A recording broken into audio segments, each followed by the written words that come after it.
My love for reading began as a kid because every single night my dad would read to my sister and I before we went to sleep.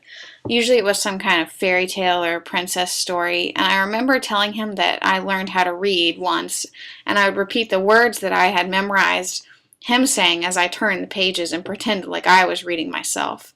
I loved any princess story, but Sleeping Beauty and the 12 Dancing Princesses were my favorites. As I began to read on my own, I worked my way through the Great Illustrated Classics series, which retold classic works of literature in simpler language with some illustrations to make it easier to read for kids. I came to love Alexandre Dumas, and The Count of Monte Cristo and The Three Musketeers were my favorites. Later, I went on to read the real versions of these novels since I already knew I loved the story. Later in elementary school, I encountered the Harry Potter series, which legitimately changed my life. To this day, I remember the exact time I went into the school library and decided that would be the day I started reading Harry Potter. Never had I identified so strongly with a set of characters before, and I became part of Pottermania instantly. Ever since, I was present at every midnight release party for the books, and once they were out, I would stay up into all hours of the night reading. I think one of the reasons my generation loved Harry Potter so much was because we grew up with him our whole lives. I continued to devour books into middle school like I never had before. School wasn't hard and I had plenty of time to read. One of my favorite authors was Meg Cabot, who wrote the Princess Diaries series, and other books I enjoyed like Avalon High and All American Girl. She's one of those authors who I could immediately recognize through her style and her use of adolescent girls as main characters that were smart, funny, and quirky and who seemed like real people. Eoin Colfer was another author I discovered, first through Artemis Fowl and then also in other novels like The Supernaturalist or Wish List. Like Meg Cabot, he had a distinctive writing style that was witty and intelligent, and I like how he blended some science fiction or fantasy with a real-life setting in his work. I always liked how his protagonists were intelligent, and they weren't really cool in the way that a lot of teenagers would have thought. Later, I developed a really unhealthy obsession with Agatha Christie novels, which were like the next step up for me from Nancy Drew. Her mysteries baffled and surprised me over and over, and I think I must have read every Agatha Christie book in my school's library.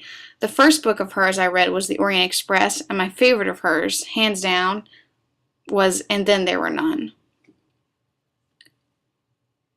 Perhaps my favorite author I read during middle school was Cornelia Funk. The first novel I read of hers was The Thief Lord, and is still probably one of my favorite books I've ever read. I love the premise of the novel that two brothers run away from their aunt after their mother dies, and they move to Venice and live on their own with a group of other children without adults. And I loved it for its sense of adventure and the way that they had such independence. The way Venice was described in the novel was one of the first times I really started to want to visit Italy, and when I finally did visit Venice, it was on my mind the entire time as I recognized landmarks in the story. The Inkheart trilogy, which she also wrote, I loved even more than The Thief Lord. I love the idea presented in the books that once an author writes a novel, it's its own world and it functions with a life of its own even after the author has stopped writing. In the books, characters from books could enter the real world through reading aloud, and sometimes people could be read into the world of the book as well. In Inkheart, books and reading had such significant power, it was an idea that I really strongly believed in and I could really identify with. It was fascinating to me how the author proposed that books were like their own worlds, created by their author, but they developed and existed on their own. High school was pretty much the same story, and there were not really any books in school that really spoke to me. I didn't have as much time to read outside of school either. Some of the most unpleasant reading experiences I ever had were Great Expectations and Tom Sawyer, both of which left me feeling bored and confused. The language was really difficult for me to understand, and I couldn't connect with the characters or their story, and my teachers didn't exactly make our interaction with the text engaging. Usually we just took turns reading aloud from the book and stopped periodically to summarize whatever had happened. The few books I did read during my high school years that I really enjoyed were those that I found on my own, like Memoirs of a Geisha and Pillars of the Earth. They both had a level of complexity and maturity I hadn't encountered before, and also incorporated my interest with history. In college, I had a really awesome American Lit professor, and I really rekindled my love for some of the classics, like Edgar Allan Poe and Henry David Thoreau and Walt Whitman, and they helped me see why I thought I loved them so much in the first place. Their creativity and messages of beauty really spoke to me in a way that I hadn't before when I was younger.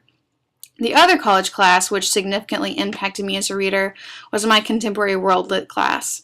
I took that class specifically to get some exposure to non-traditional, non-Western literature, and that was exactly what I got. We read all kinds of literature from many different nations, anywhere from South Africa to Nigeria to Sri Lanka or India.